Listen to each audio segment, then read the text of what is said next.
Yes. Dave Converse, Yes. Ed Waldrop, Yes. Rob Eliasso, Here. Kent Berto is absent.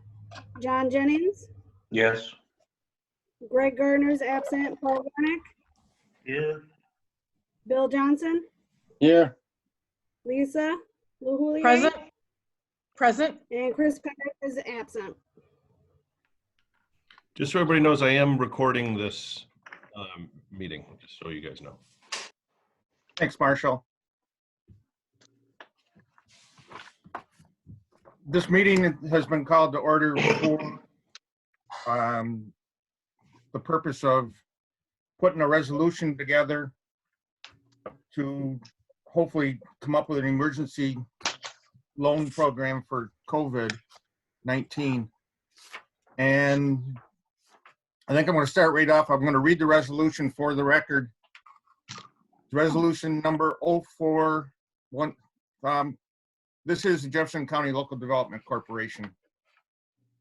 Resolution number 0416 2020-01. Whereas due to the recent COVID-19 pandemic, staff recommends approval of the attached application for COVID-19 loan program, and now therefore be it resolved by the Board of Directors of Jefferson County Local Development Corporation that it herein approves the recommendation, and be it further resolved that the chairman, vice chairman, secretary, and or chief executive officer are authorized and directed to execute any and all documents necessary to carry out the purpose of this resolution. With that, I entertain a motion and a second for further discussion.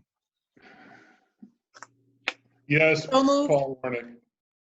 Second. Don, Dave, do you want to go through, walk us through this? So, well, I guess we can start with any questions. I guess the first thing is Paul raised a question yesterday about whether we want to limit this just to businesses, which I think is a valid question. So I think that might be the first point. Okay. Is do we want to limit it just to businesses and not include not-for-profits? I'll add on to my concerns from something someone said yesterday about churches might be eligible for this. I think that is a very slippery slope to start getting into religious organizations. And I know you told me that the SBA, is it, Dave, allows for not-for-profits? Yes. Yep. And the NCA and the I was just concerned that in the first round, in the information you sent, that we're starting out with a pot of $200,000, and we can expand that later if the demand grows. And I would think if we're thinking that we may have a phase two, that maybe we should limit it to businesses now, and if we get to a phase two, bring the not-for-profits in a phase two if that demand exists. I agree with Paul. If we leave the not-for-profits in, I'm not going to vote against it. I just have a concern. I think it's a great point. I think if you leave the non-for-profit, we've got such a limited pool to work with. I don't know how you could accommodate the non-for-profits unless you're going to, expend the whole 500,000, and maybe you'd pull a few of those in. But I like the two-round approach. One quick question I have, trying to get a handle on effectiveness of the program and the pot of money that we're working with. Is agriculture included as a business? Traditionally, production agriculture isn't eligible for our loan programs. With this program, is it? I would think. I would think so. We've loaned to production agriculture in the past. We look at Jake Hansendier and others. That's your call. Yeah, I should kind of zero that into dairy production so much. I would say this: if agriculture is an equal participant is under a small business, all the more reason I don't think you're going to be able to accommodate the non-for-profits.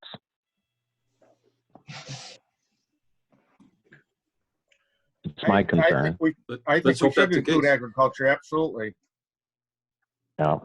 Well, if you do, you'll get participation. I know you will. So, looking at, you're looking in the first round to 20 applicants with the potential maybe to, depending on participation, bump that to 40 or 50 applicants. I think you'll see some very active participation coming from agriculture. You might actually see more from that than others. Can I ask a question, Ed, of you?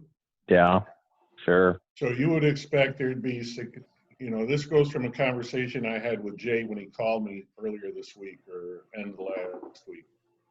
I wonder if, we put $500,000 out there as his proposed pot. Should we have a specific program for production agriculture? Should we do a dedicated pot for agriculture? I think you could argue it both ways. It's kind of half full one way or the other.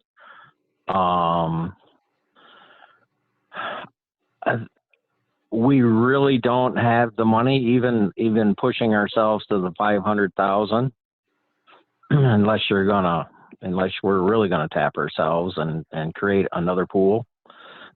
But even then, I think you got to look at small numbers. You got to look at $10,000 cap, $20,000 cap. I think, we could determine that more closely as once phase one gets used up. How quick does it get used up? I think that's a good discussion point that we might want to consider in phase two. Would you be looking at different terms? A lot of these farms, I kind of, to spread the resources over the base, I kind of like the 10,000 pool. It'll help some of the family farms. The large dairies, it's not going to be something I think they're going to jump in at, but they might. It's certainly not going to go anywhere near trying to keep their heads above water. But a lot of smaller family farms, it might make a difference. The large dairies will be over 20 employees anyways. Can I add my 2 cents? Potentially, yep. Is Yes, there Lisa. is there a possibility to maybe set up is this, number one, is this first come, first serve? And number 2, can there be a priority set as to where we might want to direct those funds for applicants? It would be a first come, first served, in my opinion. Why not declare a percentage of the pot in different industries? Like 25% is dedicated to agricultural, 25% is dedicated to whatever. Come up with percentages and keep it first come, first serve. And then, like the Ready Commission, if it's not used up in the agricultural, move it to some.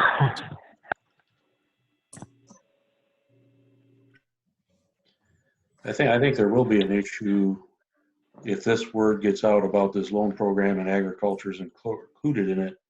I mean, there's farms that are dumping milk right now that they're going to bite on anything they can, and they might overwhelm the program versus some of the other business might not get in because of the farm situation right now. That's kind of why I'm suggesting maybe apportioning parts of the pot into different industries, because not that one industry should be favored over another, and it is first come, first serve. But at the end of the day, we want to try to get a good cross section of all of our businesses. Right. To John's point. If we were overwhelmed with applications, I'm sorry, Don, go ahead. There's Ed. Oh, well, what I was gonna say, would you do that initially in the first $200,000 round, or would we at this point allocate a hypothetical $200,000 to small business and potentially up to $200,000 for agriculture? I would suggest in the first round, come up with some fair apportionment, even if it's 50-50, even if it says 50% is to agricultural and then 50% is to the balance of small businesses. I mean, just something where, you wouldn't want to counter argue this. You wouldn't want all the small businesses to come in and eat up the 20K and the farms are late to make an application and they get zero. So it would at least leave a reservation of the pot. It could be changed in a couple of weeks as the applications start coming in. You could just do that. I mean, rather than try to get too detailed in the apportionment, kind of say, okay, we'll limit half to ag, half to other small business. And at this point, we don't really know where the demand is going to come in. You don't. We may actually see more ag than we do small business. I mean, it's hard to say. We are hearing a lot of the small businesses don't want, although we are offering some grant, which makes it more attractive. In general, they're not looking to take on more debt right now.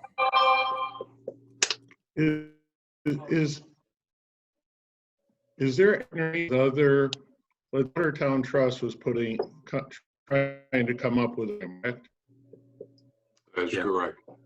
so would the Watertown Trust be willing to add to this pot of money if they could, specifically that we would share in their service area? We would handle it through the trust and the LDC cooperatively, and outside their service area just be from the LDC money, so that we can get more bang for our buck by getting them to assist in these applications where it's in their service area. Has there been any discussions like that? Because I mentioned how if you get an application from Sackett's Harbor, Town of Houndsville or Sackett's Harbor, the first thing we should be doing is asking the Sackett's LDC if they want to participate in that lending.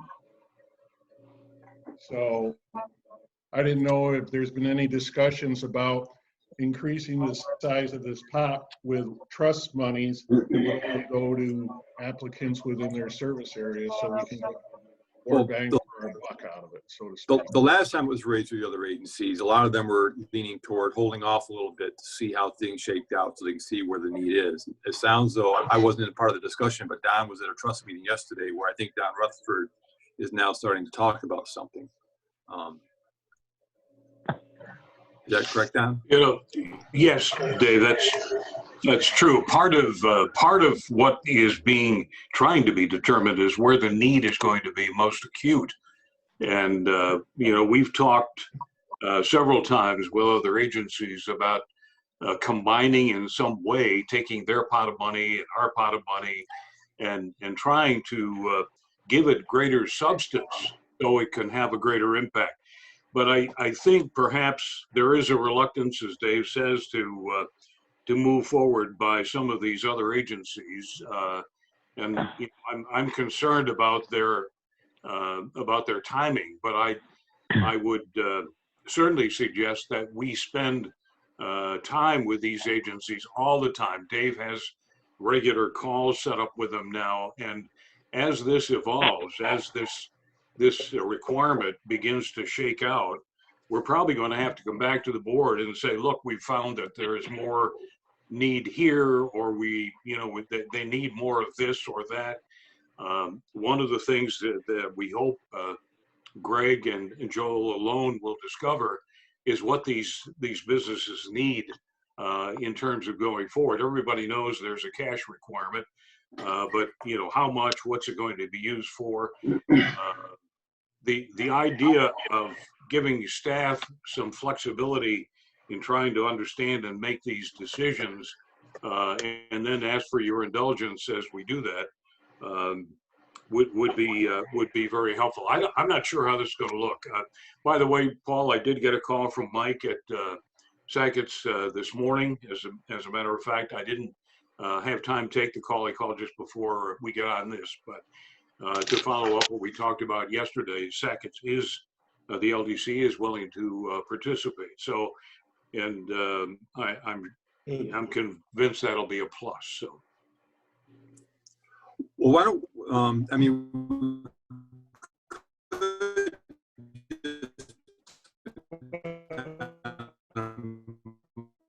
is not knowing where the demand is going to come from. Why not say half of this ag and half the small business, and if we hit that limit with either one by that point in time, we'll see if we're, maybe we get to the, the half of that money being applied for by small business and only 2 or 3 ag applications, or it could be the other way around. But by then we'll have some sense of where that demand's coming from.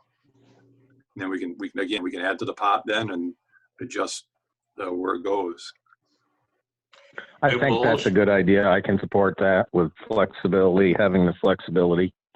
And here again, I commend Dave and staff and the authors of this. I think the $10,000 is the right amount. It helps. It spreads our limited resources, and the 3% interest and the 25% grant. I think it's about as ideal of option. Watertown, we would say to Don Rutherford, look, here's an acute need. This business has got 4 employees. They're about ready to close the door. Can we help and have that dialogue, which quite often their agents or any of the others. So we're feeling our way through this, honestly. I don't know exactly how it's going to come out. I'm getting a few calls about what we are going to do to help, but it's not a clear path just yet. I think Jay wants to say something. Well, I just want to point out, I don't know if everybody realizes it, there's a group chat feature on this. If you go to the bottom of your screen and click on the chat icon, because Rob has made a suggestion of percentages there. And I want to make sure everybody's aware of that feature, because I had posted some information up about what programs are potentially being considered to offer to agriculture. So just want to make sure everybody's aware of that. Thank you. And thanks. Of Lyle. Yes. So from the time an application comes in to when it'll end up on Don or Dave's desk, to sign off, to transfer the funds, what do you expect the time frame to be? I can probably, individual applications I can handle in 1 day. Okay. Okay.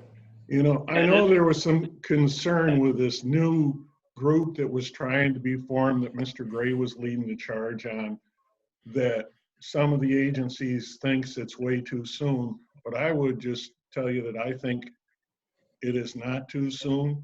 When they start letting businesses like restaurants open, the ones that have been completely closed, they're going to have to restock all their supplies and their perishables.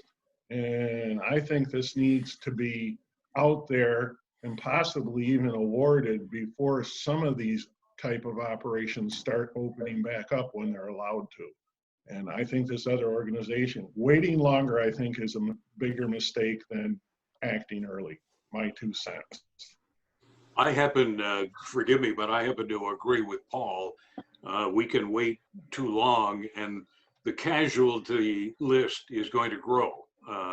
And we've talked about this at staff, that we want to be able to deploy something to be able to ensure that a lot of these businesses remain in business. So when the economy starts to pick up again, they'll be in a position to try to respond. And that's kind of the reason that Lyle and Dave, and I hope they speak up about this, proposed to divide that 500,000 that you guys had allocated.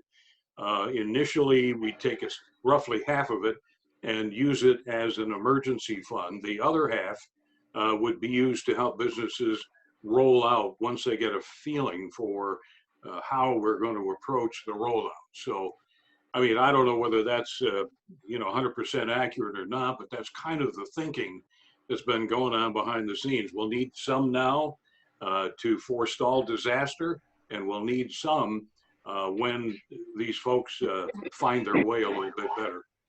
Yeah, and to Paul's point, we, talking with other agencies too, the sense of what they're hearing is that, as I talked about, a lot of these businesses even are kind of sitting back, kind of waiting to see what happens themselves. And we may need to be more flexible. Like the funding that may be needed as we move forward is not capital, not working capital or capital equipment expenses, but for inventory and things like that to get them back up and in business. And again, as Don said, that's hopefully, as we're talking to more businesses, as the survey results start coming back from what the Center for Community Studies is doing, we'll gain more information moving along, kind of be more targeted and identify what those needs might be. Dave, at the bottom of the proposed program, you talk about startups are not eligible. But we would have another program for startups. Let's assume somebody decides this is enough to get out of the business and they sell their business to John Doe.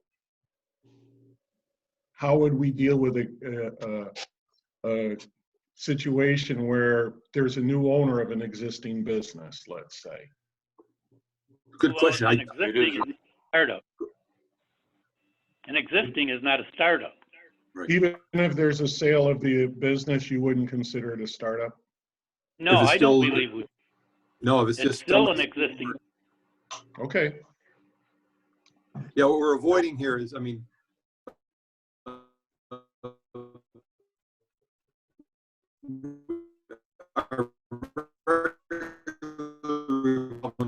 we funded our local grants, finance them. This is an emergency fund to help save existing businesses. So I would move we remove at this time the not-for-profits from the program. We can always, and I would request a second to amend the resolution. I would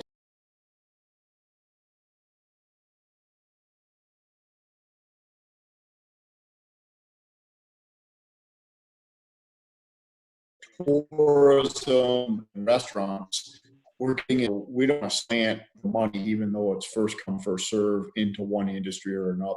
I mean, I know it's first come, first serve, but I'm just saying after we get to about halfway through, take a good look at where we are. And if we can then start balancing out the second half, because at some point, hopefully we give all the money out. That's our goal. and we'll keep you up to speed as things move along so you kind of see where things are coming.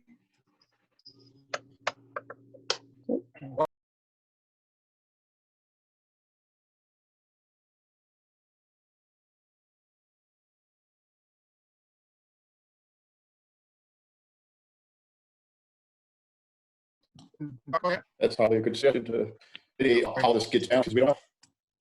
Yeah, and to state right from the beginning that this is a work in progress. The criteria for this program is very flexible and may be subject to modification in the future. To have that and put out there with the initial, I think, will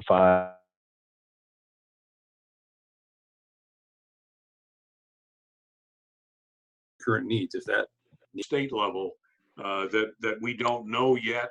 They're impacting business in a big way. Banks are adjusting these days at a fairly significant pace. We don't know what those reactions of local banks are going to be entirely. So yes, we're probably going to have to readjust this throughout its life. And I would also remind board members, Paul and Dave joined our regularly scheduled staff meeting yesterday morning. And certainly every Wednesday, if any of you want to join just to see what is happening, because again, it is changing at a fairly quick rate, feel free to join us anytime. It's not a formal thing. We staff sits down and talks about what's going on and how do we best respond. So, feel free to join us on Wednesdays. We get together at 9:15 via Zoom and, just for future reference. Okay. So just a question, Dave. On the application, should we remove those statements that have a line through them? We will. Yeah, This is just, yeah, we were, Okay. Lyle was marking up, we had a PDF. Marshall's going to convert that to a Word document so we can edit it a little bit easier. Okay. Okay. Yep. Yeah, it'll be a clean copy that goes out. You're okay with all the other parts of that?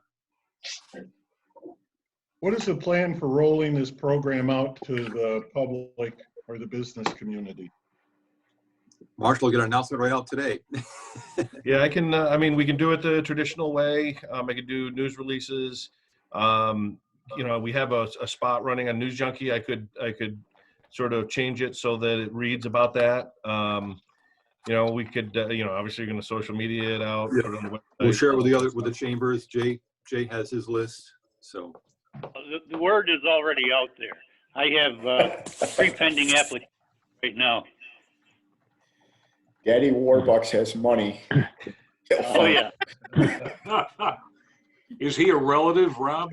No, I'm talking about Lyle. He's Daddy Oh. Warbucks. He's got money. They'll find him.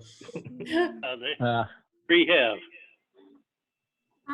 Can I just ask something? Can we just circle back around just so I can reflect in the minutes? I know this is an emergency fund, so are we not treating this like a typical loan? They're not going to loan review. They're not coming to the board. Like, I think we need to lay this out so we have proof later on.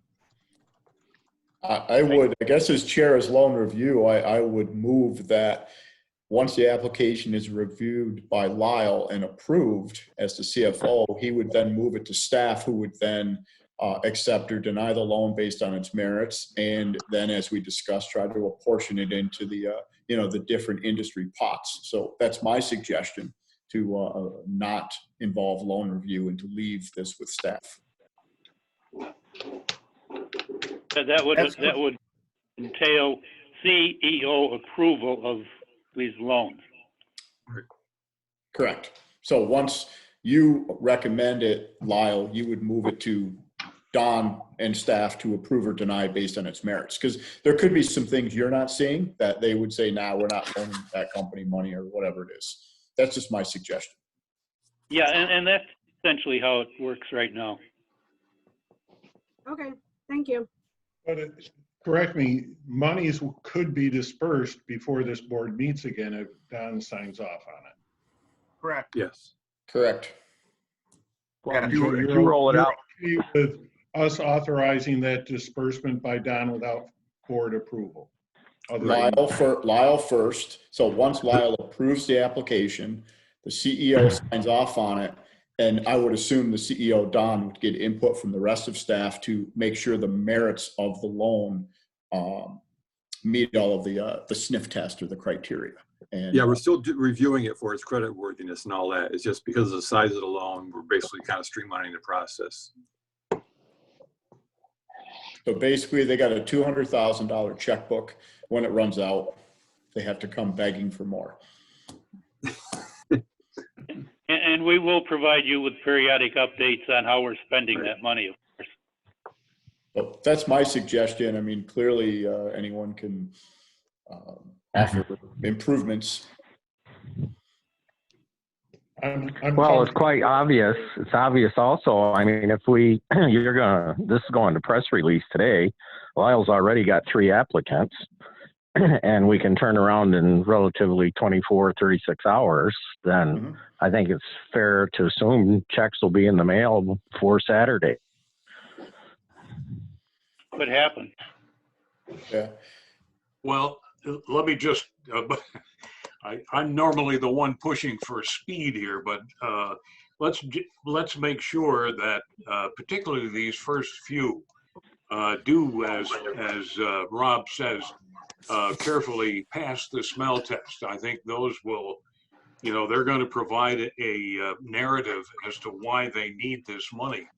And I'd like to have an opportunity to spend a little time to review that. And I'm not talking about holdup. I'm just talking about setting the scene for what's to come. So as soon as possible, certainly. I think that's fair. And I was going to actually even suggest similar to what you're saying, Don, where there's like a 1 to 3 day, turnaround time, and maybe you're only issuing checks every Tuesday and Thursday, because, Lyle has to do all of this remotely, and I'm sure it involves other people signing things. So I'm not sure you can just go write checks every day, all day long. Yeah. Well, it's more likely to be a week. It may not be 2 or 3 days, but within a week, I think we can get checks out.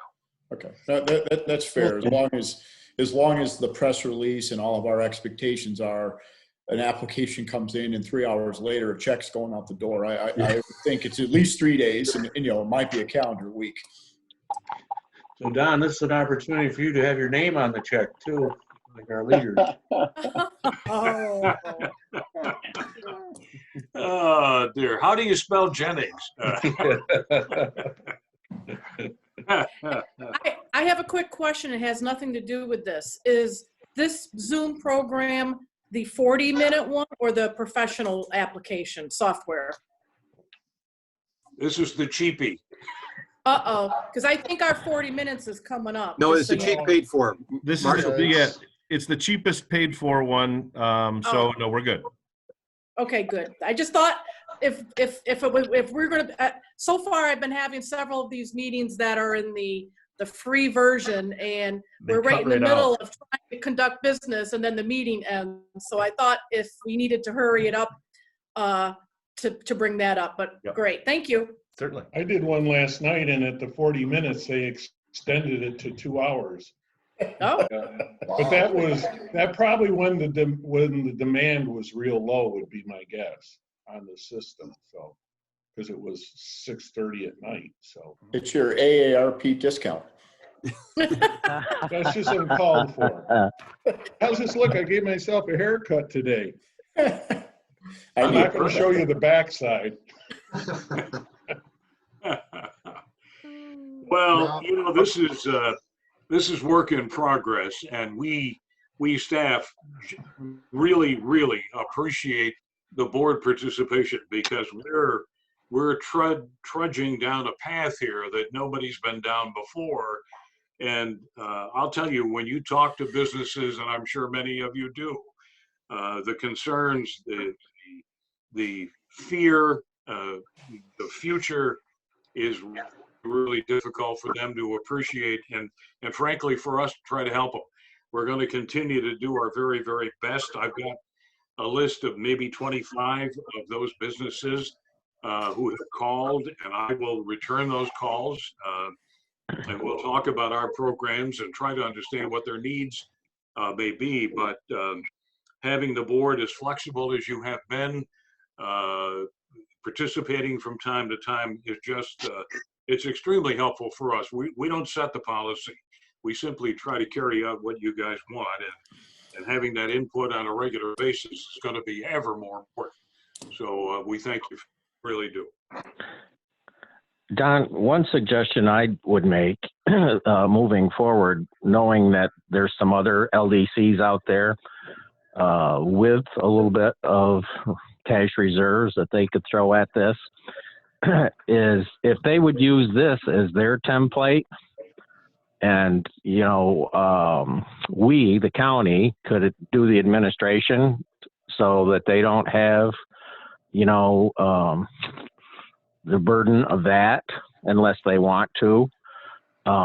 It would be a good template, I think, to draw in the LDCs. The trust is still going to be limited to Watertown, right? But they still could use this format for in-city applicants, could they not? So that we've got this one program that kind of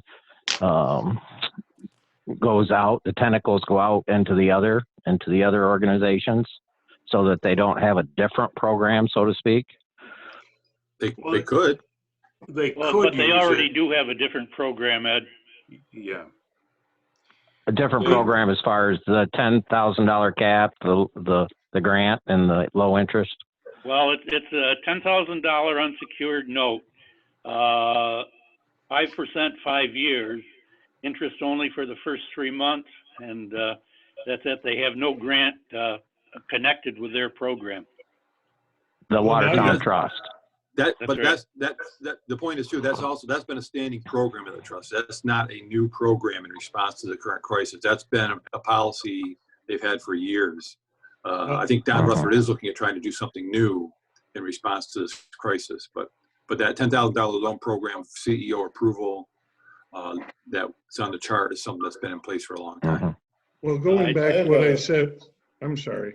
Go ahead, Going Paul. back to what I said earlier, you know, we could be the ones to put the $2,500 grant into a Watertown Trust program instead of the whole 10 grand. So if they wanted to lend the $7,500, we put $2,500 in that they could then give as a grant, or can't we do something like that? That would spread the, I'm concerned, what if the $200,000 goes to 30 city businesses or a majority in the city when the trust can't work outside of their zone? I mean, we got to try to be able to spread this across all the taxing, Well, this is the kind of discussion we intended to have with all of the agencies as to how we coordinate our activities, because we each have legal as well as other ethical issues to deal with, policies of boards and so on. But to your point, I think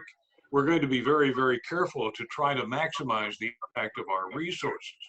The yesterday for the trust spoke about some of these issues that you raised, and we're all going to be working together to set up a regular meeting with folks, and we'll be trying to make sure that we maximize the impact of all of our programs, since it's apparently others are reluctant to join us in some unified effort. We'll have to take it individually and try to work within the context of each one of our agencies. But that said, you know, once we finish this call this morning, my first call is going to be back to Mike at the Sackett's LDC, for example, and do exactly what Ed just said, which is, you know, let us, if necessary, they join in the program. We can administer, as we currently do, by the way. Lyle does most of that work for the LDC, and see if we can't maximize the impact that way as well. And we would, I think, do the same thing for the other LDCs if they have any resources. As you know, Mrs. Powers has indicated that Clayton has no resources at the moment, and we know this because we've tried to help them in the past and other ways. So I've got a question. You brought up Clayton, something that jogged my mind here. Should we consider discontinuing that Clayton construction revitalization loan so that we can free up those resources, and also, more importantly, not allow some businesses to actually get two loans, because they could qualify technically for both? It's a kind of a quasi loophole that we have now. And I think freeing up those resources, they still can apply under this. Most of those businesses are 20 or less people. So that's just a suggestion to consider. I don't know what other type of loan programs are out there. The Clayton one's the one that comes to mind. I don't think we need to discontinue. I think that if you just leave it there, and definitely we will not give out two different loans. Okay. You know, that would be one thing, is that we wouldn't give out, you know, two loans to the same person or the same, you know, business. Okay. I guess it's another rule. Peggy's trying to write down the rules, and I think it's, as long as we can all agree upon, if somebody applies for the Clayton loan, they don't turn around and apply for the COVID loan, and, you know, some business gets 20K instead of 10. yeah, without question. Or 15. Rob, I think we limited the Clayton to 5 or 10. I can't recall. Yeah. We can't afford double dipping at this point in time. Again, here, you know, we're trying to be as flexible with this. Most of the Clayton businesses are now not only suffering from the construction problems, but also the Corbett thing too. So, in high water. Yeah, in high water. We talked yesterday a little bit about the READY program, the READY grants and so on, and what we're trying to do with some of those businesses. And Rob, you're familiar with, you know, what's being held up and yeah, everything. The problems there. Yeah, it's a mess. And you know, again, we're doing the best we can to try to help Yeah. these businesses. They're calling and we're trying to respond. We're sending emails to the people in Albany to try to get some recognition, but we understand that, you know, their plate is more than overfilled. So I don't know. We're going to have to keep working at it, which we'll do, and it may require changes as we move along. I'm not just sure. I'd like to think that the task force, Scott's task force, would really embrace the merits of the template of that $10,000 loan, though, and support it, and as I say, use it, move it sideways into the other arenas, because it's a great program. It's the $2,500 grant is a real kicker in a good way. The 3% interest and $10,000 on a lot of small businesses will provide impetus to push that business down the road and give it a whirl for another year. Let's see what happens. But I think you nailed the merits of that, and hopefully other people will embrace it, make it uniform. Just Ed, I think what sorry, go ahead. I think what we'll see is once we roll this out and the community starts to see it, there's going to be enough community pressure for the other organizations to do the same thing or come on board close. I think you'll see that. I think this is good. We've already got 3 applications. This is going to go good, and I think it's going to be good for the community. Back to the comment Good. that Paul made earlier, this is all about leadership, and to respond quickly, in my view, is in the best interest of the community. It's also in the best interest of this organization. I think we have to be in a position to be responsive, and thank God the board feels the same way. So I think Dave is right. We're going to see a reaction. I think it's going to be positive. We're going to demonstrate some leadership and some flexibility, and I think that's key to what we do.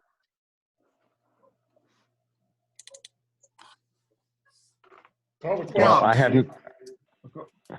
Go ahead. I'm just saying it's time to call the question.